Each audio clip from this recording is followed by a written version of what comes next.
You're watching the KOAM Morning News on Fox 14. Right now at 7, local Girl Scouts put their construction skills to the test, as well as learn more about careers in construction.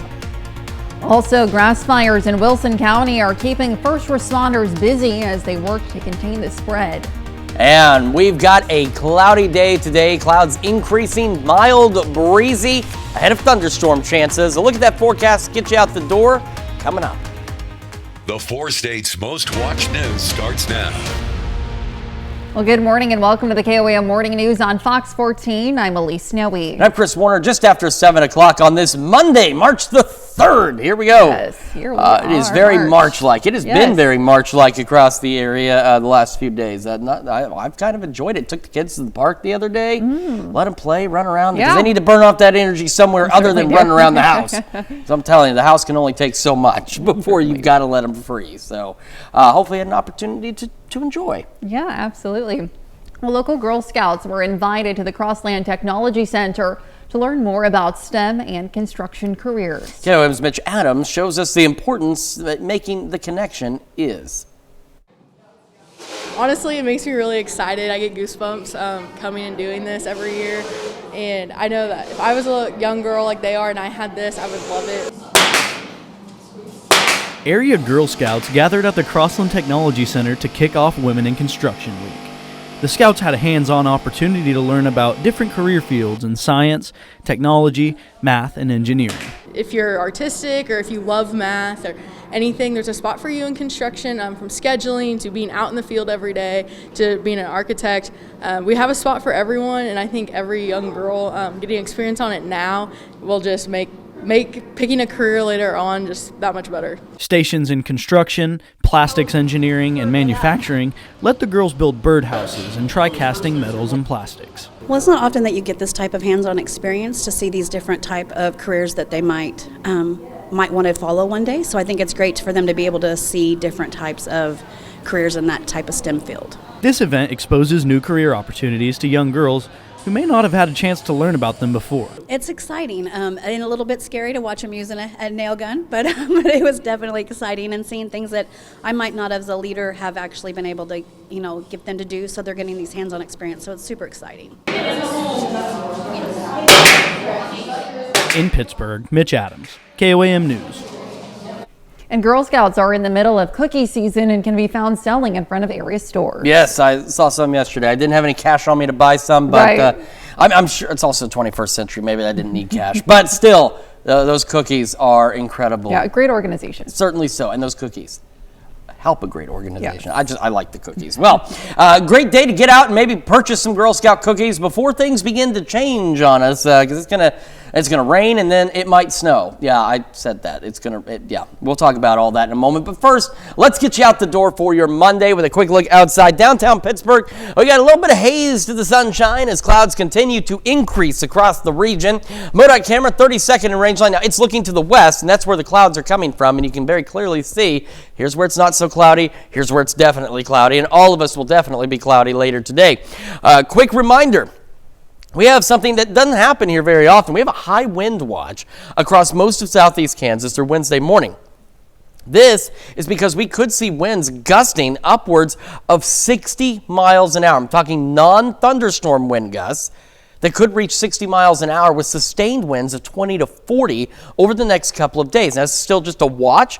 It's still going to be gusty, but if we're lucky, it won't get that breezy. But it's something we need to keep in mind across southeast Kansas as we head through the next couple of days. Outside of that, breezy for everybody, but not quite that breezy. Clouds increasing, temperatures a bit above normal, staying fairly mild. We will be dry today, but that will change after midnight tonight with increasing shower and thunderstorm chances. So this is today, but it really goes into after midnight. We have a low to elevated risk for strong to severe thunderstorms, which then spreads across the region as a low risk as we get after 2 a.m. and into the first half of our Tuesday with more strong to low-grade severe thunderstorms. Quick look at those temperatures. Again, this morning, some cool spots. We got some upper 30s here and there, but the majority of us are in the low to mid-50s. That's where we're starting our day. We'll eventually make the low to mid-60s, breezy, and again, clouds clouds increasing. South winds today gusting 30 to 35 miles an hour.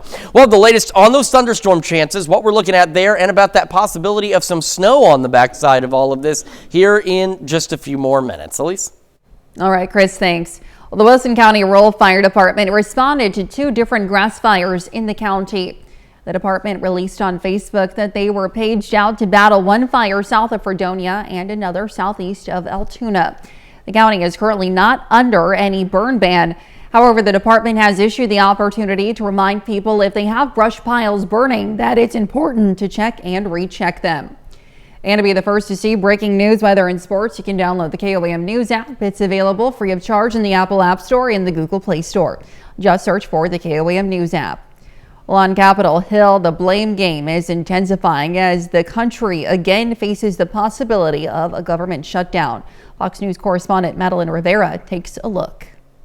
The federal government runs out of money on March 14th, and as that deadline quickly approaches, lawmakers on Capitol Hill say they're leaning toward a short-term spending bill to keep the government open. Democrats, though, have one key demand. They want assurances that President Trump won't move to unilaterally cut cash flows appropriated by Congress, which they say is against the law. Republicans have balked at that ask, but House Speaker Mike Johnson suggests he is open to not incorporating the cuts DOJ has made into this funding bill, adding that is an issue Republicans can address later on. Here's Johnson speaking to Maria Bartiromo on Sunday Morning Futures. We're going to pass a clean CR to get us past FY25. And Maria, the exciting thing is FY26, the budgeting where we will actually be able to change the way this is done and incorporate all the extraordinary savings that DOJ is uncovering through fraud, waste, and abuse. Some Republicans will likely be frustrated at the thought of passing a clean continuing resolution or CR, saying they don't want to fund programs DOJ has already slashed. We'll see how Democrats respond to Johnson, but some of them say the onus is on Republicans to pass a bill, considering they have a government trifecta. Last I heard, the Republicans control the White House, the House, and the Senate, and I hope they present us with a budget that works for working people, not just for the billionaires. Also happening this week, President Trump will address a joint session of Congress. Axios reports Democrats are divided over how to respond, with some members reportedly weighing not going to the speech at all as a form of protest. In Washington, Madeline Rivera, Fox News. And those are our top news stories this half hour. Coming up next, Lori Horton is back in the studio showing us her recipe for king cake candied crackers. Welcome back. We've been making king cake candied crackers with Lori Horton this morning, and if you could smell it in here, it smells so good. It's just like been amazing all morning with this caramel that we made. If you guys have any questions, do we really do this live? We really do this live. Yes, thank goodness. Yeah, right. Well, our next step on this is actually going to back up and start back at the beginning, because we had to do this a little bit out of order, just to show you guys that process of kind of cooking that caramel layer up. So what I started with is a good sized sheet pan here, and I've lined it with foil. Yes. One important part is to spray it with our baking spray or our cooking spray here. So we want to make sure we get a little bit of a layer of that in there, because this is a sticky, gooey candy, obviously. So that helps so you don't end up with foil pieces in it. And then after we cooked that caramel, that was just the butter, brown sugar, a little bit of cinnamon, that's where our king cake flavors really come into play, right? Tomorrow's Fat Tuesday, we've got to prepare. So this is so quick and easy though. All I did was put a layer of saltine crackers in the bottom, and these are just like regular, normal old saltine crackers, nothing out of the ordinary. This worked out so perfectly in this size pan. Yeah, it made perfect. It made my OCD so happy to get exact layers. But whatever size pan you have, put a single layer in the bottom. Okay. And then we just poured that caramel over the top, and with an angled spatula kind of made sure that those were really nicely evenly covered. And then this actually bakes in a 350-degree oven for about 5 minutes. And that's just that's not long at all. No, and it cools off very quickly. So this is a fast step, but very important, because we want to continue that caramelization and we want to bake those in with those crackers. So now that we've got that done, this is cooled, this is good to go. We're actually going to make kind of a white chocolate frosting for the top, because it's not sweet enough already. I've got 4 cups of powdered sugar in my bowl here. I'm going to add to that a little bit of warm water. All right. And some corn syrup. This is not. The dentists are going to love me today. Tuesday, it's Mardi Gras. Yes, it doesn't count because we're gonna all give up something after the end of the day tomorrow. Hopefully, it's not sugar as a whole. Right. And we're gonna add a little bit of white chocolate, and this is just white chocolate chips melted. Okay. And then to that, some almond extract because that's a really good flavor booster. I'm gonna put about 4 teaspoons of almond in there. And then we still want to come back and get some more of that cinnamon in. So another good heaping tablespoon of that cinnamon. And last, just because this will really cut that sweetness, guys, you know, we're going to put a little pinch of salt in there. Yeah, that'll go a long way. Yes, we hope so. Salt, do your best, buddy. I'm going to just start to mix this in a little bit with my spatula so I don't make too much of a mess. And then I'm going to switch to a whisk. Okay. When we come back, we're going to just really spread that on there nicely. We'll get this all nice and smooth, and then we'll add our Mardi Gras colors to that because we can't make it plain. Absolutely not. All right, Lori, thanks. Stick around. We'll be right back. Welcome back. Lori's been showing us how to make her king cake candied crackers. Now we're on the final steps. What's left? All right. All we have left is to make this final topping. And this is just the yummiest part of it, really. It does sweeten it up even more. But I've got my frosting all nice and mixed. It's not going to be a perfectly smooth frosting. Sure. It's got some little pieces in it. That white chocolate only mixes in so much. But you can see it's a nice... Smells so good. If anything, make this just to smell it. The Oh my cinnamon goodness. is worth it. To cook that caramel is what's really just made the studio smell amazing this morning. So yeah, totally worth it. We're just going to take this out of our whisk a little bit. This is going to be plenty to make a nice layer across the top, even as large as my pan is here. And then we're going to add those final bits to the colors. And when it comes to Mardi Gras, we've got those very specific purple, green, and gold colors. There's a lot of symbolism there when we come to all of these fun stuff.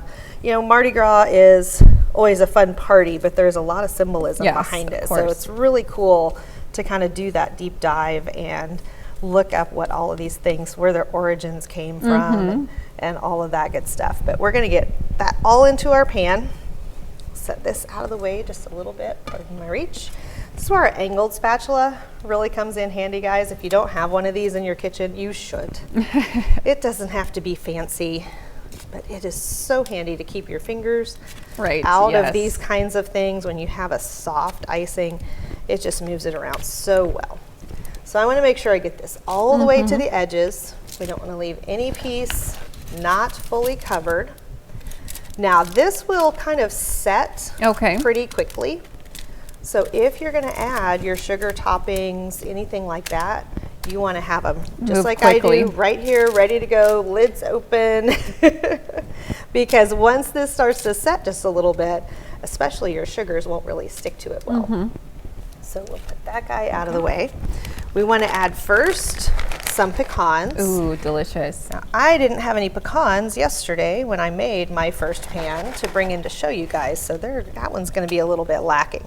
But this is so much better. This really gives you that sort of praline, or as they would say in the South, praline sort of flavor to it. You can toast these a little bit first too. Totally worth that extra step. Great crunch. And then we want to add just a little bit of those good purple, green, and gold Mardi Gras colors. Now, I kind of did mine. Fun. It does. It just gives it that color. It's kind of cool. It gives it a little more crunch on the top too. So, you know, if you're not a big fan of that, you don't have to add this, or maybe you add it to half of your pan for those folks that don't like that sugary, extra crunchy bit to it. But honestly, kind of the best part. If you have kids, I'm sure they love sprinkling on these colors. They're going to have a ball with that. You don't have to get quite as precise as I am. Again, my OCD does not allow it to be anything else. So you can just throw these on there. You can add some beads if you want to really get into the king cake lore of it. Somewhere on there you want to tuck those one of candy those pearls little plastic babies. That's going to decide who has to bring the treats to next year's Mardi Gras party. So have some fun with it. As much time or as little time as you need to spend on that, it's going to be good to go. Fantastic. Well, we'll of course have this recipe on our website later on today, KLEMNewsNow.com. Lori, as always, thank you so much for being with us this morning. Stick around. We'll be right back.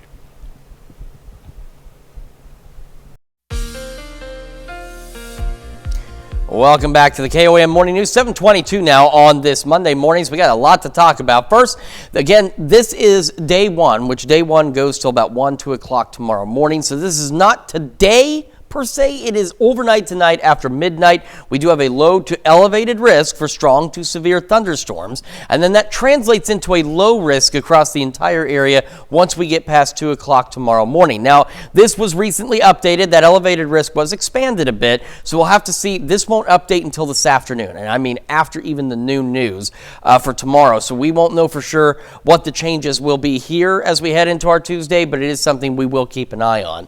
And here's a breakdown of those threats as we head into tomorrow. So some good news. While there is a tornado threat out there, it is low, and it is smaller than the actual region that's encompassed in the thunderstorm outlook. So that's at least some good news. Is this is a low risk, but it is there.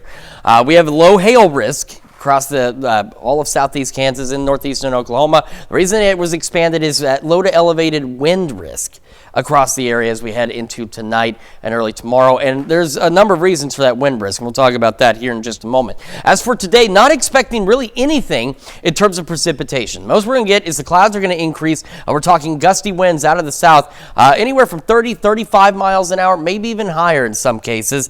Temperatures well above normal. Now, I was talking about this earlier.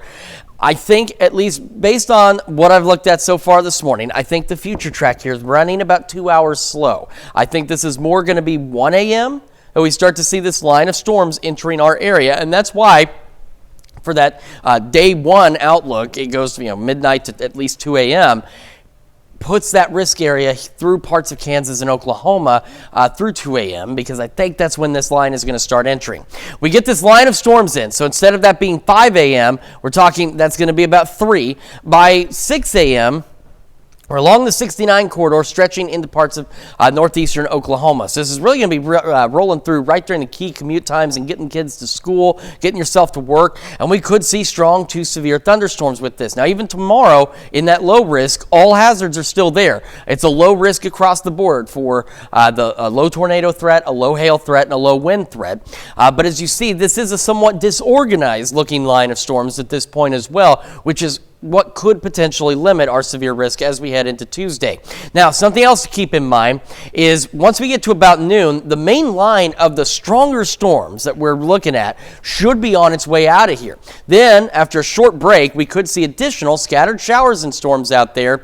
And as those roll on through, we're not expecting anything strong or severe with that, but this low pressure starts tracking east along 70. Winds shift out of the north, and then we see that transition possibly to some light snow or a light wintry mix. Now, we're not expecting really much of anything in terms of accumulations, but it could still lead to slick spots, and of course it's going to make it pretty chilly. We're going to be pretty cold on our Wednesday once we clear out behind all of that. So a lot to keep an eye on over the next couple of days. Additionally, high wind watch, still just a watch, which is good news, but in this zone we could see gusts, non-thunderstorm gusts, to 60 miles an hour and sustained winds 20 to 40 miles an hour. So if this gets upgraded to a warning, we're talking some serious wind potential. That's why that wind risk is also elevated, because that'll feed in to any thunderstorm activity we might see tomorrow as well. And that high wind watch runs until Wednesday morning. We got some upper 30s. Most of us, though, low to mid 40s out there this morning. So not a bad start to the day. Clouds continuing to increase. Upper 40s to start, upper 50s by 11 a.m. Our highs today ultimately going low to mid 60s. 50s for our lows tonight, low to mid 60s tomorrow. And we start to get cold, pretty chilly on Wednesday, below normal, still breezy. Once we get past Wednesday, though, it's a short return to winter as temperatures start to warm back up again toward the weekend. That's Check Your Forecast. We're back with more. The 4 states' most watched news starts now. Welcome back to the KOAM Morning News on Fox 14. It's currently 7:28, just coming up on 7:29. I'm Elise Snowy. Well, some business and restaurant owners in Ozark, Missouri are complaining about a new service fee on their utility bills for fat, oil, and grease traps. Now, the new fee will start in April. According to a letter sent to businesses by the city, the service fee will support regular inspections and program administration to ensure grease traps are functioning properly. However, some business owners say they already pay to maintain the traps on their own. I think the flat fee is not the best way to go about this. For us, our water bill is about $40 a month. and this flat fee is $20 a month. So that's a significant increase for us. And as a nonprofit ministry, we don't have a lot of way to recoup those funds. Ozark City officials say the Board of Aldermen approved the monthly fee to prevent costly blockages and sewer backups caused by fats, oils, and grease. And Wildcat Glades in Joplin is working on its Shoal Creek restoration project. Workers removed invasive plant species such as winter creeper in hopes to make room for native plants. Now, officials say native plants help feed native wildlife. The native plants also prevent soil erosion, helping to improve the water quality of Shoal Creek. It's important to restore native habitat because it supports native wildlife. Birds need certain foods, insects need certain habitats and foods as well. They will only host on certain plants. 5 volunteers showed up to restore the habitats. Now let's head over to Chris for a quick look at your forecast. We're going to start with a look outside. Here's downtown Pittsburgh. It almost looks again like Independence Day, when the aliens first arrived. As clouds continue to increase across the area, and then will be the case throughout the day. Will be mostly cloudy. Here's another view of those clouds from the MODOT camera, 32nd in range line. See the sun reflecting off that median sign. So still somewhat clear to the east, but not so much looking back to the west. A reminder, high wind watch for most of southeast Kansas. If this turns into a warning, what this watch is for is we're all going to have gusty winds, and over the next few days they could easily reach 40 to 45 miles an hour. But in this high wind watch, we could see wind gusts 60 miles an hour or greater and sustained winds of 20 to 40 miles an hour, and that's not thunderstorm associated. That's just the winds getting gusty, so we really want to keep a very close eye on that. For today, not expecting much of anything other than it's going to be breezy, it's going to be mild, and the clouds will continue to increase as we head through the afternoon and evening. It won't be until after midnight that we start to see an opportunity for some strong to severe thunderstorms rolling in. So I know this is today, but it's really for after midnight. We have a low to elevated risk of strong to severe thunderstorms. Now that updated this morning. This won't update until this afternoon, so we'll have the latest later this evening across the area for what we're expecting into tomorrow, but we still do at least have that low risk out there across the entire region heading into the first half of Tuesday. Some upper 30s, most of us in the low to mid 40s out there as we get our day started, and our highs today eventually going into the low to mid 60s. South winds gusting anywhere from 30 potentially to 40 miles an hour as clouds continue to increase. We'll break down these thunderstorm chances for you and the possibility of some kind of snow on the backside of all of this here in just a few more minutes. Elise? All right, Chris, thanks. Well, the investigation continues into how and when legendary actor Gene Hackman, his wife Betsy Arakawa, and one of their dogs died in their New Mexico home. Now, the two did not show any external trauma, nor immediate signs of foul play, nor any immediate sign of carbon monoxide or a natural gas leak. Maribel Gonzalez reports. New details in the death investigation of 95-year-old actor Gene Hackman and his wife, 65-year-old Betsy Arakawa. An initial interrogation was conducted of Mr. Hackman's pacemaker. This revealed that his last event was recorded on February 17th, 2025. The Santa Fe County Sheriff revealing that Hackman was likely dead for 9 days after being discovered by maintenance workers Wednesday afternoon. I think that is a very good assumption that was his last day of life. In an affidavit, deputies say the couple's bodies were found in separate rooms. Hackman near the kitchen with a walking cane and sunglasses near him. Arakawa was found in a bathroom next to a prescription bottle with scattered pills on the floor. Her body, quote, showed obvious signs of death, body decomposition, bloating in her face, and mummification. They've clearly been dead for several days, and I'm saying days plural in order to get that kind of mummification. It's wrinkled up and it's dried, and it could be anything from kind of a leathery change all the way to the point that it's so hard that you can't even cut through it easily with a scalpel. Santa Fe deputies recovered 2 cell phones, 3 kinds of medicine, MyQuest medical records, and a 2025 monthly planner from the home. Right now, the manner and cause of death has not been determined. I'm Maribel Gonzalez reporting. And that's a look at our top news stories coming up this half hour on the KOAM Morning News.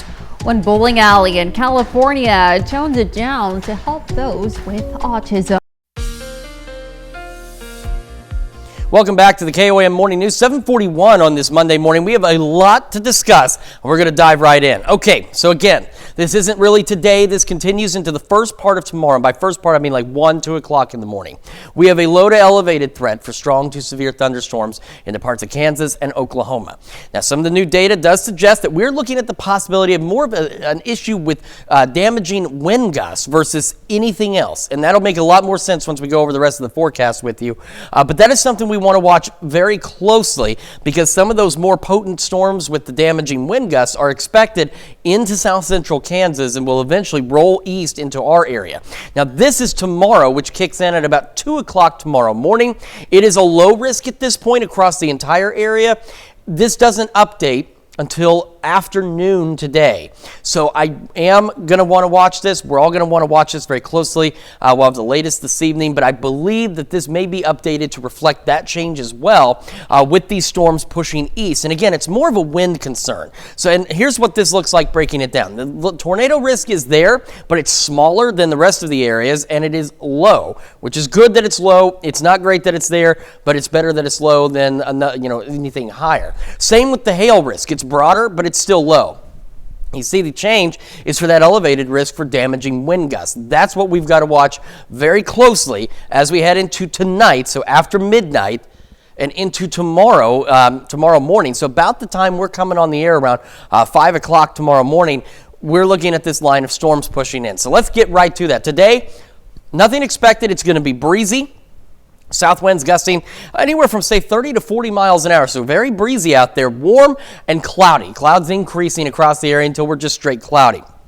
As I mentioned, I think the future track's timing at this point is maybe 2 hours slow. I think we're looking more of this at 1 a.m., starting to push into the far western edges of our area, just outside of Yates Center, but say down toward Eureka and parts of Elk County. By 3 a.m., here we are with this line from just outside of Chanute, Yates Center, Fredonia, outside of Independence, Coffeyville, stretching down to Bartlesville. So by the time we get to about 6 a.m., we've got this line of showers and storms. Now, it does look a bit disorganized by this point, but it is something we want to monitor, because this little change here is the one thing that's probably associated with that increase in the wind risk. You can see that little bowing. It's disorganized, but you see that bowing, which could lead to some of those more straight line damaging wind gusts. And that's what our biggest concern is going to be as we head into tomorrow morning. So again, keep in mind, let's say this is about 6 a.m., not 8 a.m., that this line is going to be pushing through. So unfortunately, right at our morning commute, getting kids on the bus, getting yourself to work. So you want to make sure, keeping a close eye on the sky. And of course, we'll be on the air. We'll be tracking these storms as they roll through.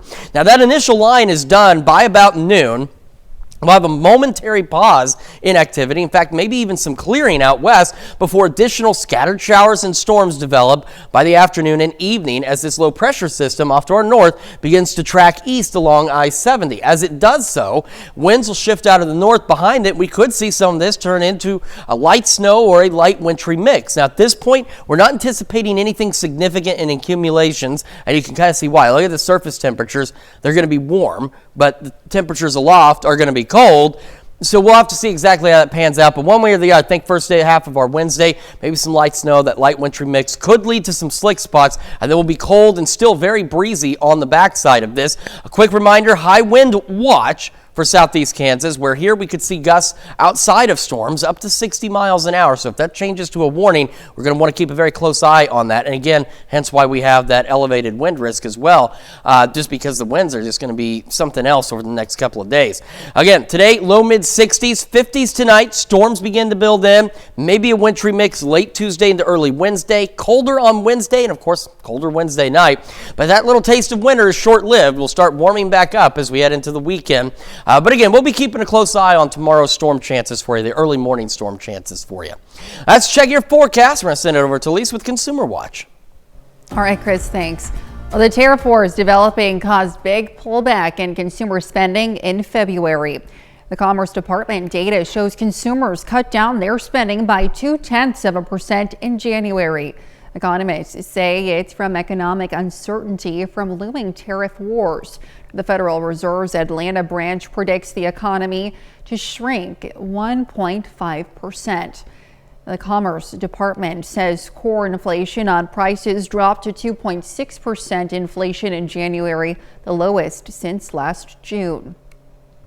Well, Intel announces a delay in completion for a Midwest plant. A Wall Street Journal report says Intel is backing up the completion schedule for a $28 billion semiconductor project in New Albany, Ohio. Intel says the plant will now be completed by 2030 instead of by 2025. The plant's construction received $1.5 billion in direct federal funding through the Biden administration in 2024. Intel says it wants to take a slower approach to make sure financing it is secure. The Microsoft outage on Saturday left thousands of people without access to their email and other popular apps. The company took to X to say it was investigating the issue, later indicating that a majority of the services were recovering. Users reporting not being able to access Microsoft 365 and Outlook specifically peaked at around 4 p.m. Eastern Standard Time. Users began to report their access was restored shortly after. Those are our top consumer stories. We'll be right back. Well, a bowling alley in Northern California dials down the noise one night a month. That's to help guests who have autism or other sensitivities to lights and sounds. No matter how you play it, bowling is a noisy sport. But bowling alleys often add to the sounds of the game with loud music and bright lights, creating more of a nightclub atmosphere. So normally it's pretty busy. We have the music up louder. It's a lot more party themed. Jacob Lavoie is one of the managers at Lodi Bowling Lounge and Bar, where one night a month, the stimuli is dialed back. So it's low music, low lighting, everything's more calm, everything's turned down, it's a lot more chill. Even the sound effects on the arcade games are at a lower volume. Trying to make it more catering to people that can't normally go out because it's super loud or super jolting. This Wednesday night marks the third time the bowling alley hosted a sensory-friendly event. They do a good job here of keeping all that down. And it's growing in popularity. I thought that was a great opportunity for my son to do something than just the movie theater that does sensory sensitive showings. The level of stimuli was just right for Cynthia Levy's 12-year-old son Gabriel. The noise really does impact him, so the fact that the music is down low, it really does play a huge part in us coming here. Some parents tell us a typical night at a bowling alley with their kids who are sensitive to stimuli is just not an option. Oh, we did that one time. We literally stayed for 10 minutes and we had to leave. They deeply appreciate this calmer, quieter atmosphere. It's comforting and it means a lot. Also to spend time with my friend with her kids as well. It's good. It's a good time. We're having a good time. It's honestly a great opportunity for us parents to socialize with our friends and have a drink. He's having a good time. He's laughing. He's ready to throw the ball. I'm surprised, honestly. Parents tell us they wish more places would offer sensory-friendly events more often. Certainly very important to help out, bring everybody out for events. And there's a number of stores and other places and businesses that do that as well to have those sensory-friendly hours, which I think is important. It's great to see. And we've got some showers, thunderstorms that are going to be possible for us as we head into tomorrow. So what we're going to do is we're going to start with the future track, but we're going to start it. Now, again, it says about 3 a.m. As I mentioned, I do believe maybe we're about 2 hours too slow on that. I think this is going to be closer to 1 a.m. We start to see this line of storms roll in. So here we are at what I believe will actually be what we're looking at 3 a.m. We are looking at a greater chance for a significant wind gust, and you can see even a little bowing on this line as it pushes off to the east. So again, take 2 hours from that, maybe about 6 a.m. So we're going to see this line really roll through the area. So it's something we want to watch very closely. We're not looking at a major severe weather outbreak, but we could be looking at some significant damaging wind gusts. So we'll keep an eye on it. And of course, it'll be rolling through while we're on the air tomorrow morning. So we'll bring you the live updates as they come in. We'll have one more look at your forecast and the news you need to know right after this. And here's a check of today's top headlines, the news you need to know before you head out the door. The Wilson County Rural Fire Department responded to 2 different grass fires over the weekend. The department battled blazes south of Fredonia and southeast of Altoona. The county is currently not under any burn ban, and the department decided to use the opportunity to remind people if they have brush piles burning that it's important to check and recheck them. And some business and restaurant owners in Ozark, Missouri are complaining about a new service fee on their utility bills. The new service fee will support regular inspections of their grease traps. However, some business owners say they already pay to maintain the traps on their own. Ozark City officials say the board approved the fee to prevent costly blockages and sewer backups. And Wildcat Glades in Joplin is working on its restoration project of Shoal Creek. Workers removed invasive plant species such as winter creeper in hopes of making room for native plants. Officials say native plants help feed native wildlife, prevent soil erosion, and help improve the water quality of Shoal Creek. And today, clouds increasing, breezy, south winds gusting 30, maybe as high as 40 miles an hour, low to mid 60s out there. Then after midnight, shower and thunderstorm chances increase. Some of those could be strong to severe, with damaging winds as the primary concern. South winds still remain very gusty out there. We'll be in the low to mid 60s for us on our Tuesday. Thunderstorms in the first half of the day, a break, more storms in the afternoon, and then temperatures begin to drop. Could see a light snow or a light wintry mix late Tuesday into Wednesday. No major accumulations expected, which is good. Still breezy and cold on Wednesday, and then we'll start warming up again by Thursday. Alrighty. Well, thousands of Czechs splashed into the chilly waters near the town of Most Saturday, hoping to set a world record for the biggest group winter swimming event. Now, more than 2,000 participants stayed near the shore of the lake, while some braver individuals chose to take a dip up to their necks. Winter or cold water swimming is a widespread practice in many parts of Eastern and Central Europe and is said to improve the immune system and blood circulation, which I imagine, it probably would do both those things. Can you imagine getting how sick you'd get after diving into freezing cold water? Eventually, you just get used to it. Your body's used to it at some point, right? Well, they seem to be enjoying it. They're all grouped together, too. Maybe it's a little warmer that way. You never know. Well, thank you all so much for letting us put the good into your morning. We're back with more news and weather at noon. Have a great rest of your morning.